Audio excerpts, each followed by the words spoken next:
How's it going, everyone? We are joined by Celestia today. How are you? Doing good. How are you?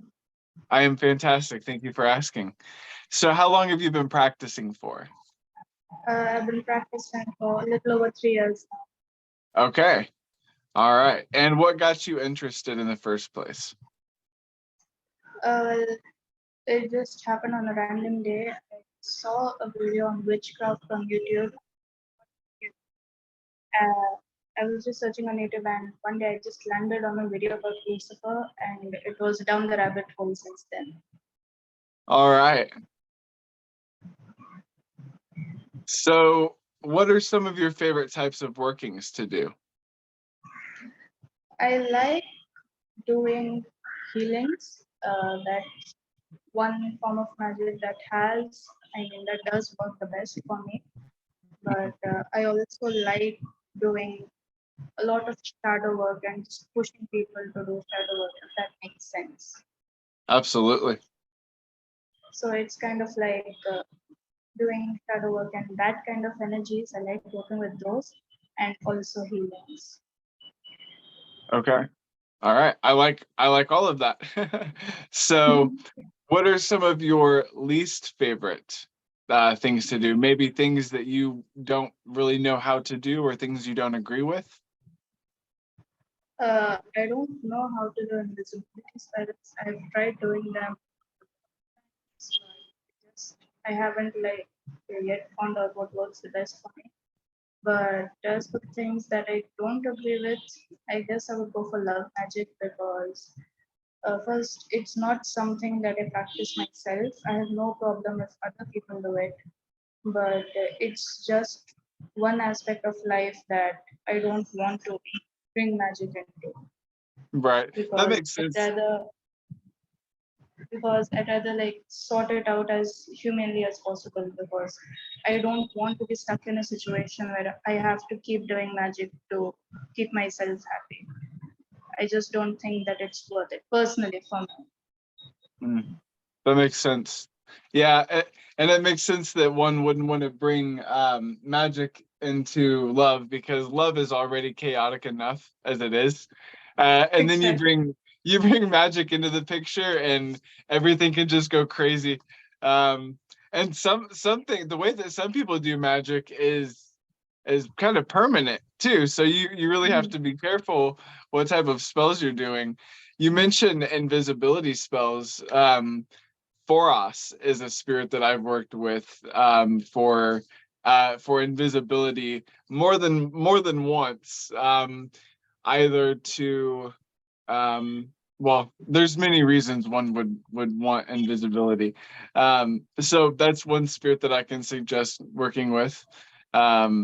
There's also some just visualization techniques. Another user on the forum, Ariana, uh, does circle readings. I'm not sure if you are aware of that or not. And the second, I think it was the second time that she ever did that, I was trying to make it hard for her. So I was doing this like swirling smoke, like visualization, in my mind.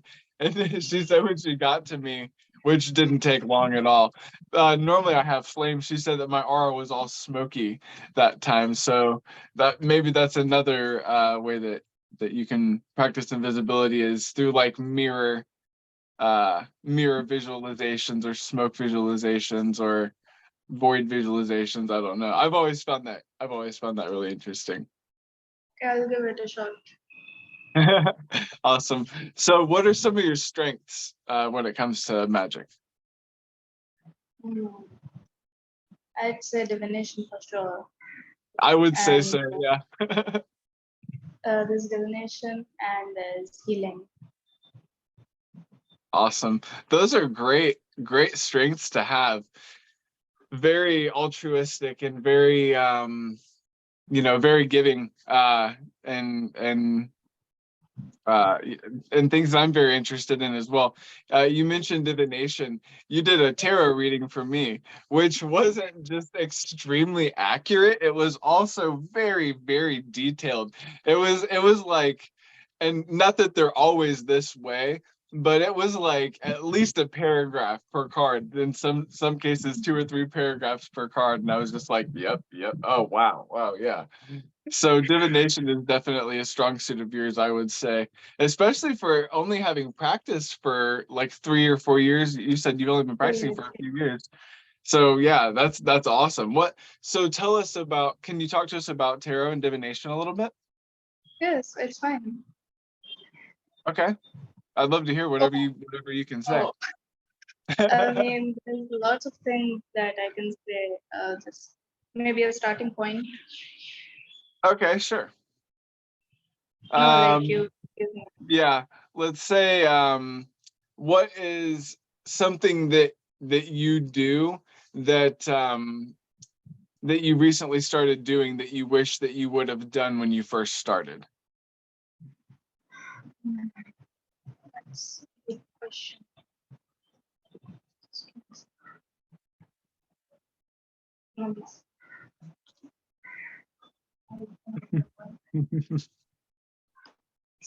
Maybe that was my friend asking like, That's okay. don't, can't really think of specific, but I guess,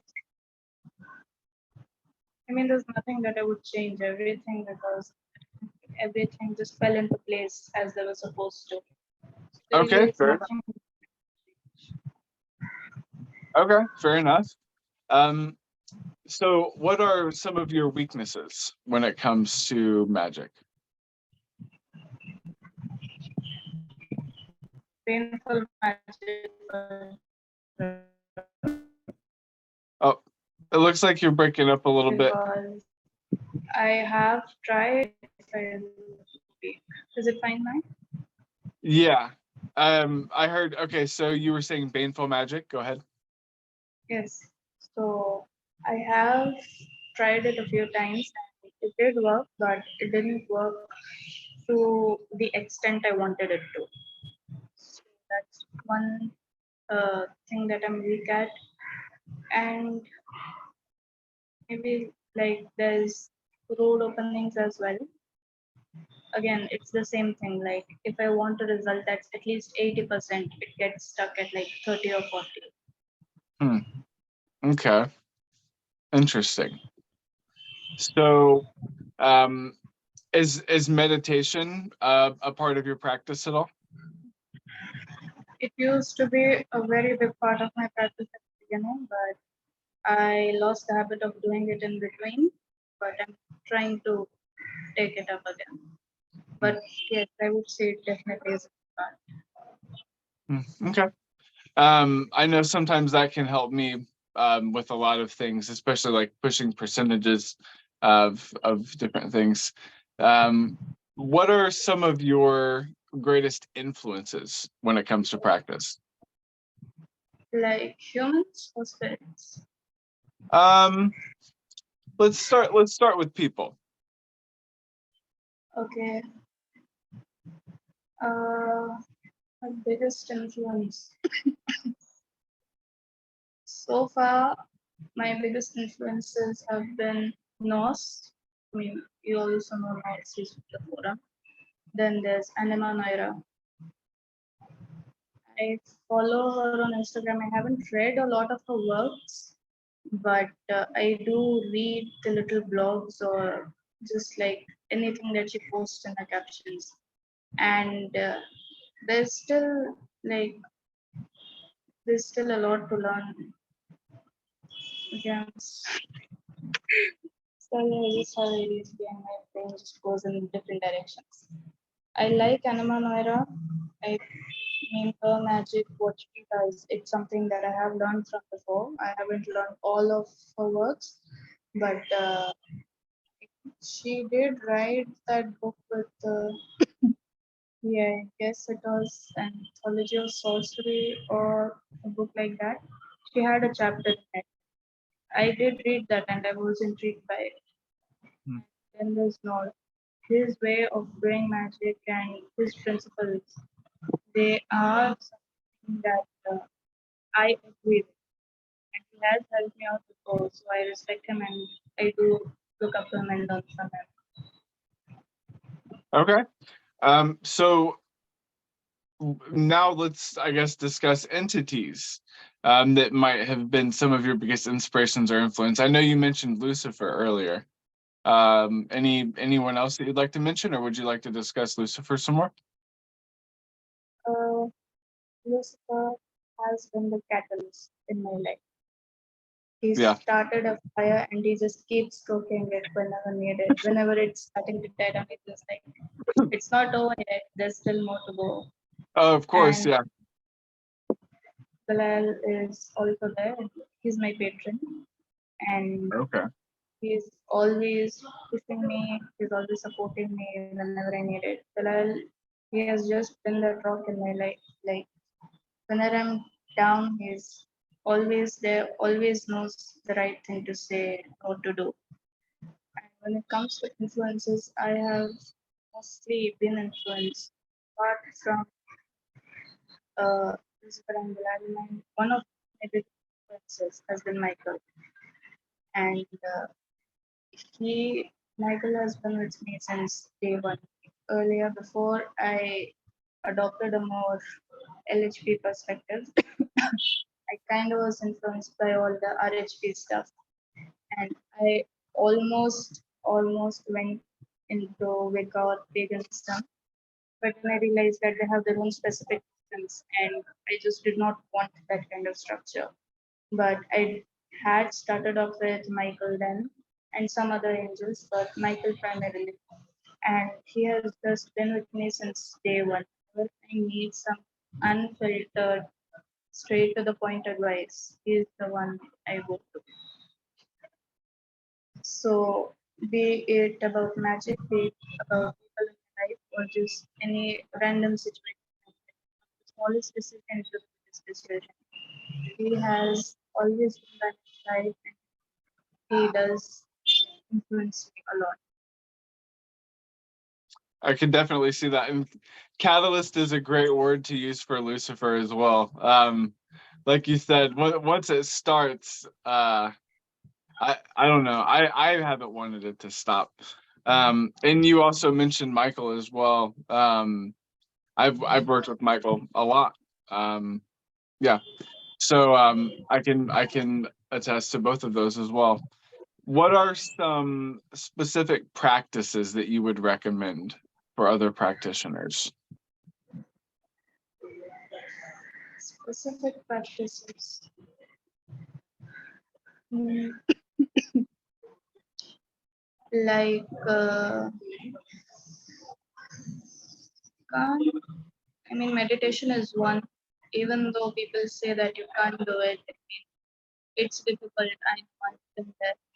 I used to be able to concentrate for a long time, but now my attention span has gone down to 5 minutes, and it's definitely difficult to build up. But meditation is not something that anyone can just sit and start doing. It's always something that you need to build upon.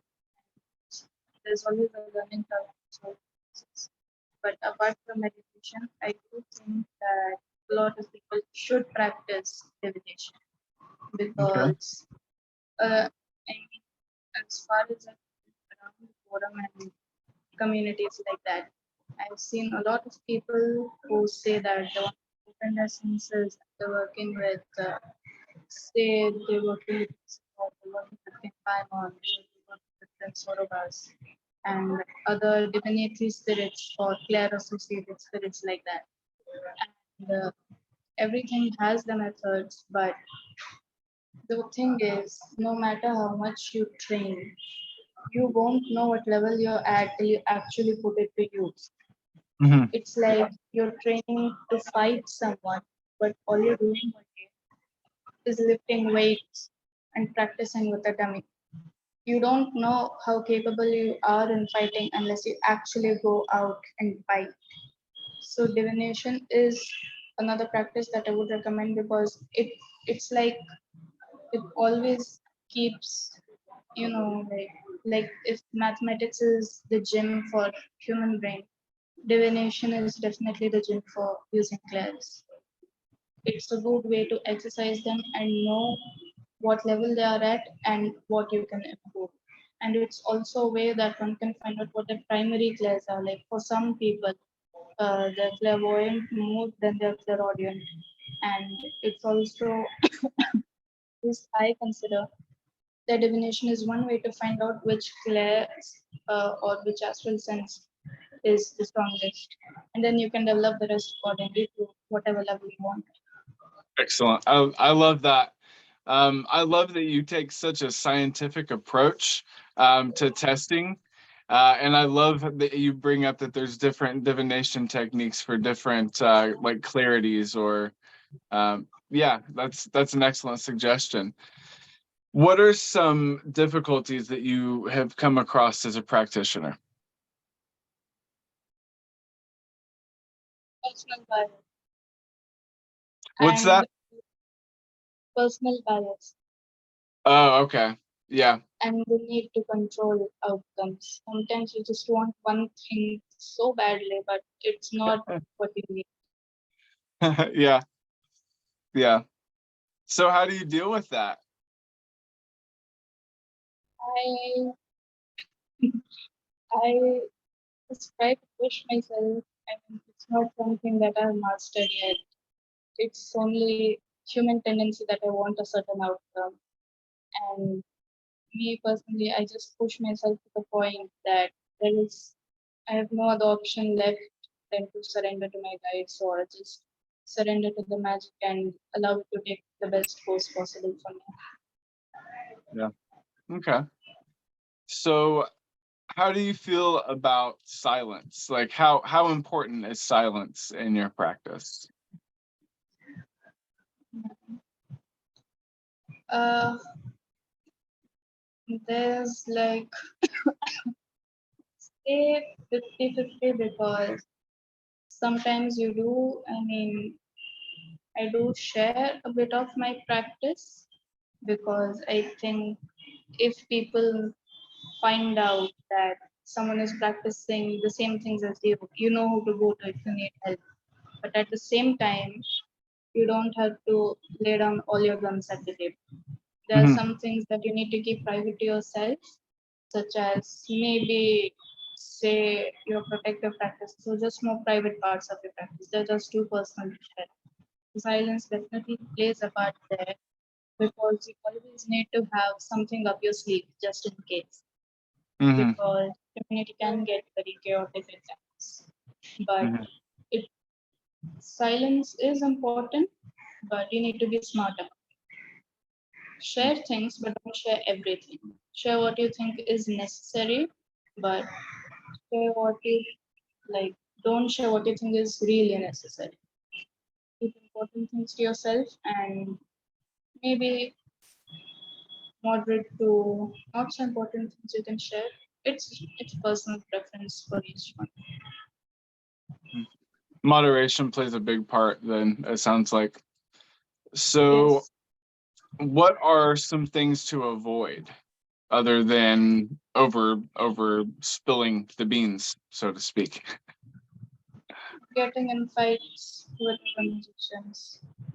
Okay. You never know what the person in front of you is like, especially if you don't know them personally. You never Mhm. know if the man you're talking to is a kind person at heart or vengeful. So definitely it's better to stay out of fights and always be clear and I mean peaceful interactions are always better. Mm. Okay, that's good advice. How is magic generally viewed in your area? Okay, so I'm from India Mhm. and there's always some rituals going on. There's temples everywhere, there are priests everywhere. Magic, in a sense, there's a general sense that if anyone talks of magic, it's always directly black magic. But Mm. there's also different types of magic.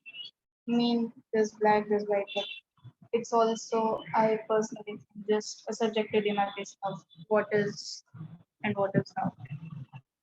Magic So in general, when go ahead. people Sorry. people think of it, the first thing that they think of is curses and harming someone.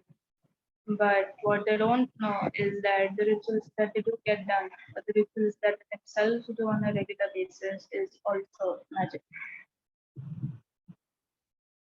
So then is that is there a pretty strict line between black and white magic in India then? Is it just blessing versus curses, or is there more to it than that?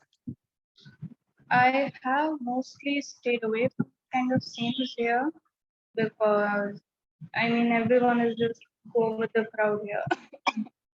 But I have also met really good priests who do know their stuff.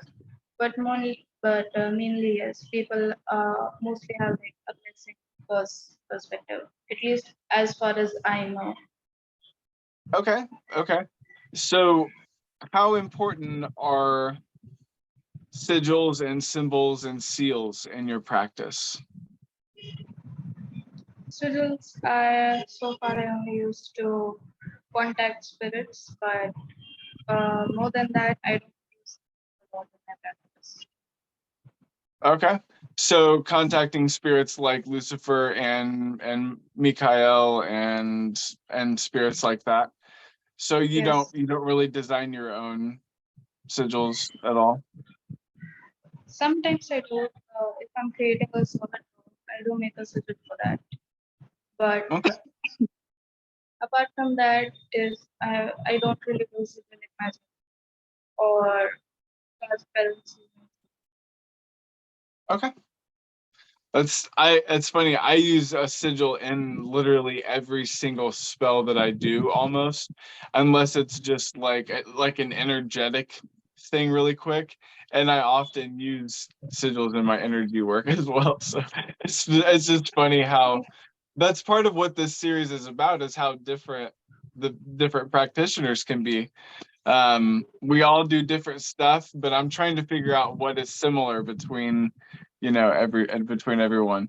So what what gets you in the right mindset, or how do you know you're in the right mindset to practice magic? Is there a certain mindset that you like to get into? Depends on the kind of spell that I'm doing. Like I, if I'm Mhm. doing healings, there's no specific mindset that I need to have. I can do it anywhere, any day. There's no problem I have doing healing magic. But when it comes to other things, if I'm doing something that's more justice related, or just kind of as punished by the form, or even money medicine, I do need to get into a specific mindset for that, where I feel in control of the Mhm. situation, and I feel Right. that I can make the changes that I want to make. So I usually listen to music. Like I have a whole playlist for that. I That love it. I love it. helps me get into that mindset. We'll have to share playlists with each other someday. Sure. So, what are some mistakes that you've made as a practitioner that you can share with us?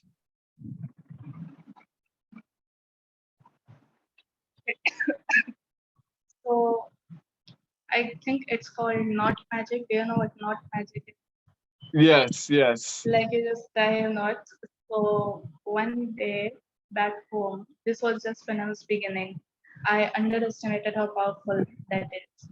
It was raining constantly for 3, 4 days. The roads were all muddy and wet, and I as a person, I love rain, but that I was like, this is too much.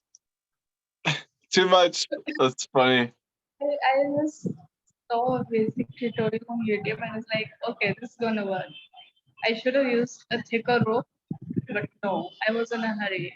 I went and picked out a cotton thread, which is barely a millimeter thick. I went to the terrace and I just tied the I tied a knot while thinking that all the rain is gonna get trapped. The rain did stop, but it stopped too much. Things became like it was such a situation that a drought was starting to happen at this nearby.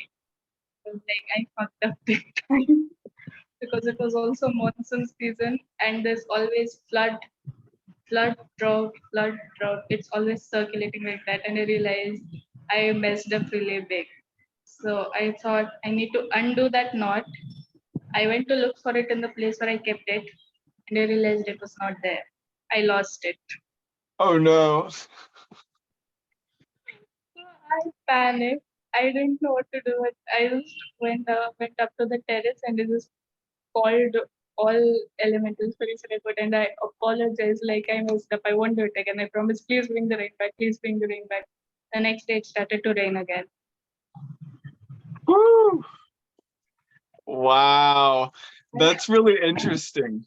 Go ahead. I have touched not magic still. I bet. It's funny. I've only ever used not magic off the top of my head. I've been practicing for a relatively long time, but I've only knowingly off the top of my head practiced not magic twice.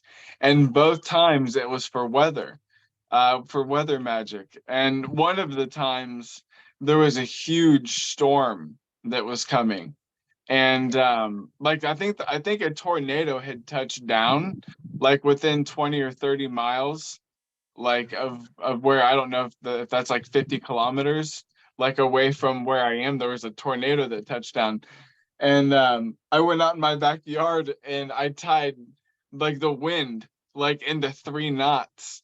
And yeah, it was like pretty, like I think the storm just like stopped like within 10 miles of us. But yeah, it's interesting that not magic is like, it's so innocuous. It seems so simple, but it's such a powerful thing. It's ridiculous. Like, oh, I'm gonna go out in the storm and I'm gonna tie this string. I'm gonna tie up this tornado in a string. But it's like, it's worked more than one time. So why would I not use it? And two, why would I do anything else as long as that has worked so far? What Just did you be do with the careful. rope then? Like after it passed, did you open the knot ever? So I ended up throwing that string into, I think I threw it either into the garden area or like buried it in the ground or something like that so that it would like dissolve over time. But we've had plenty of rain and stuff after that. Um, Come to think of it though, we did have a bit of a dry spot for maybe a week or so. And then I did some weather workings. Um, Interesting. Yeah. So maybe I shouldn't throw it away into the yard next Yeah. time. I was more concerned with our houses not getting plowed down with tornadoes. I knew I could bring rain back, like either through one means or the other. So I wasn't too worried about it. But yeah, if I would have kept it, I guess I could have undone the knot one at a time, because I didn't use cotton string. I used like jute or like hemp cord, so I could have That's better. untied it. I bet I could still find the string somewhere. That's interesting. I should go try to find that. So yeah, is there anything else that you can tell us about any mistakes you've made or not magic in general? Uh, I mean, I did make mistakes before, but yes, another mistake.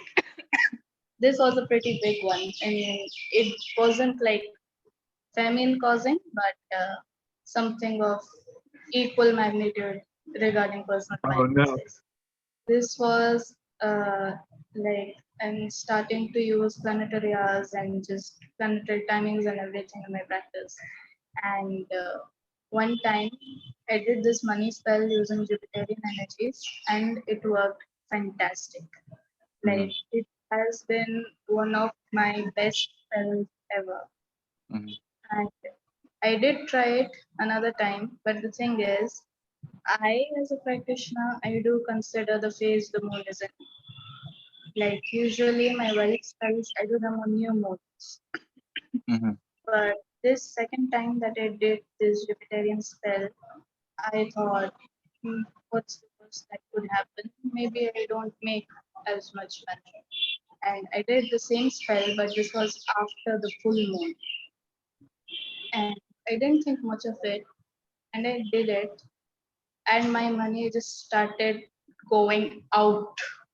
I kept losing money, and it's not that I just overspent or it was an impulse purchase.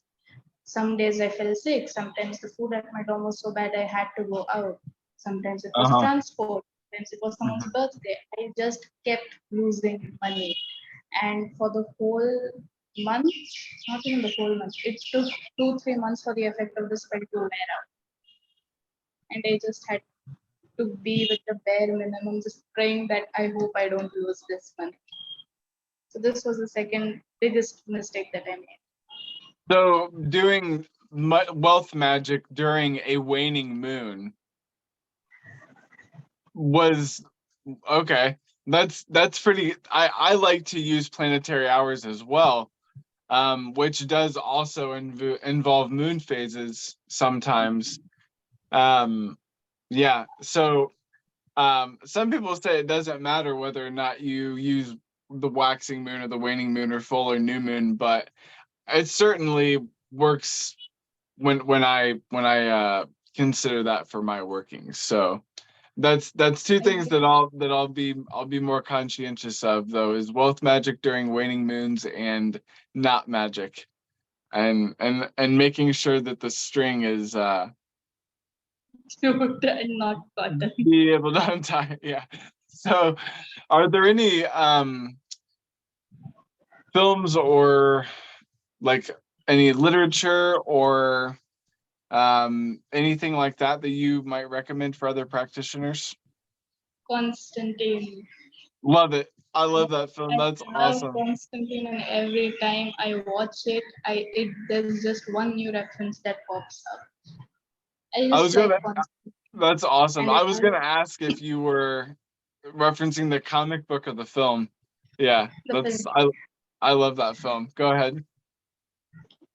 and it has a lot of matter that you can think about, that you can reflect about, but it's just it just feels like a bucket of full of Easter eggs from an occult perspective. Hmm. Yeah.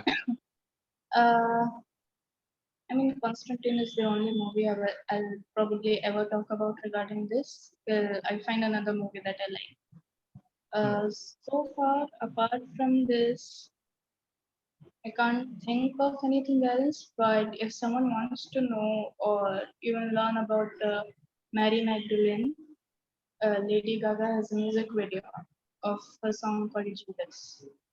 It does refer to a lot of history about Mary. So I do recommend that as well. Okay. All right. Yeah, Lady Gaga has always seemed pretty into the philosophy of the esoteric to me. I've caught a music video here, and there are like a song at a restaurant, and like the symbolism in the music video or the lyrics in the song that I hear, like I'm like, yeah, that could mean several things. That's really interesting. And I love Constantine too. That's such a great film. I always recommend Highlander.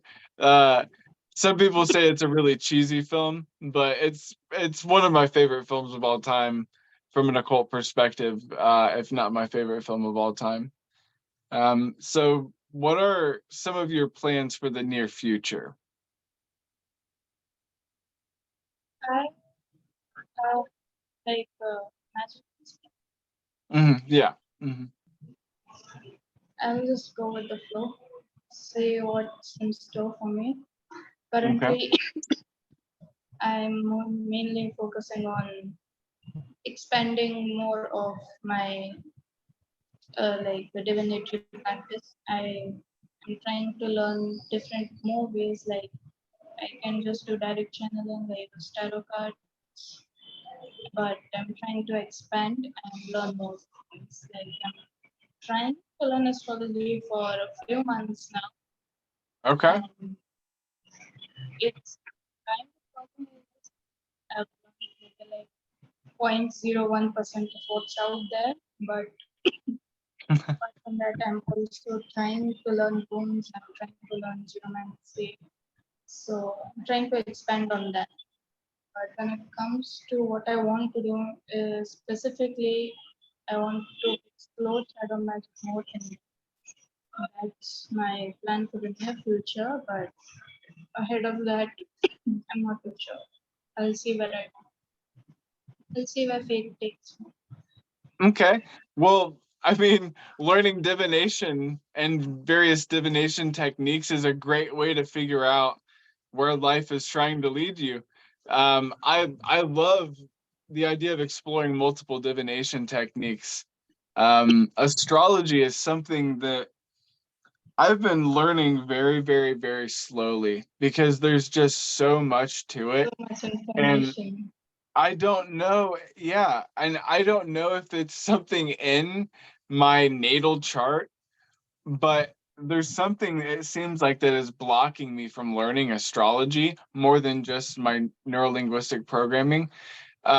There's something that like I can learn things relatively quickly. Like I've always been a quick learner, but when it comes to astrology, it just goes in one ear and out the other. And I've tried doing some planetary magic and I to learn astrology better. Um, and I've tried doing some goetic magic to try to learn astrology better. And it just I don't know. I'm learning it, but it's been a very slow process.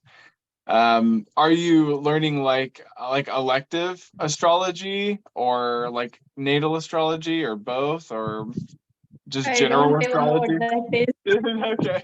Okay, yeah. See, I'm just Just now getting general. I'm just learning general tropical or okay. traditional astrology. Okay, okay. So, and geomancy is something that's really, really cool.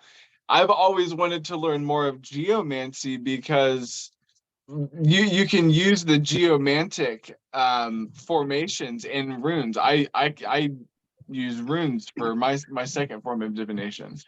Um, and I've always wanted to use like the geomantic figures of how the runes lie to like make the divination better.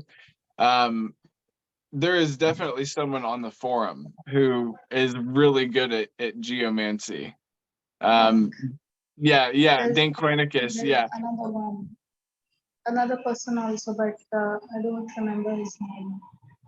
They're both Okay, good at it. okay, okay. Yeah, there's some really good geomancers on the Occult Mirror forum. Um, yeah, and your tarot reading is awesome. I would like if you want to like give me your email, I can put it in the description if you like, and you can have people email you. Interesting timing. People email you for tarot readings and stuff if that's something that Sure, you're into.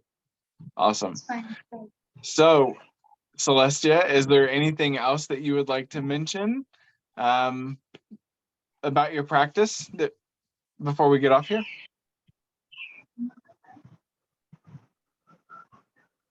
Now, so the people who know me closely, they do know much of my practice as well. But Hmm. for someone who's like outside of it, or like if someone looks at me or talks to me, and I have been told this by different people, no one would look at me and think, okay, this girl, she works with the this girl, she is an LHD practitioner. Like people Hmm. wouldn't think that Right. because I do mention working with what I do mention working with other gods a lot, and I'm just not dark enough for some, for Sure. at least by some standards. But I do want to say this that I personally believe that being an LHD practitioner is about what philosophy you follow in your practice, what philosophy you follow in your life, and this I think this was said by Working Dragon Mystic or someone. I heard this from someone. This is not my thought, but that being on the LSP is like serving others. bettering yourself first, and that what, especially for someone who's new, what your practice looks like does not have to be the same or similar to how someone else's practice looks. And it's important to maintain your individuality in this path and always have trust and faith in yourself around that. Absolutely. I hope that's one thing that this series makes abundantly clear, is that like your practice is your practice, and somebody else's practice is their practice. Like, learn what you can from other people, but if it works for you, use it. If it doesn't work for you, don't use it. But don't get on somebody else because they're doing something a different way, like unless they're asking, for help, and like saying, hey, I need help with this thing. Yeah, that's awesome. Yeah, there was something else that you said that slips my mind, that I agree with as well. Yeah, that like that someone might not be dark enough. Like, everybody has a shadow. Like, everybody has the potential to do great things in either spectrum. So yeah, like, don't judge people, obviously, like, even though like even though I work with demons and ghosts and spooky things, like, we should all respect one another. There's understanding to be had from respecting one another, and I think we could learn a lot from that. All right, well, I appreciate you coming on and speaking with us. I hope you have a great rest of the week and a great rest of your day, and I will probably speak to you on the forum at some point. Thanks again. Thank you. Thank you for having me. Of course, take care. Bye.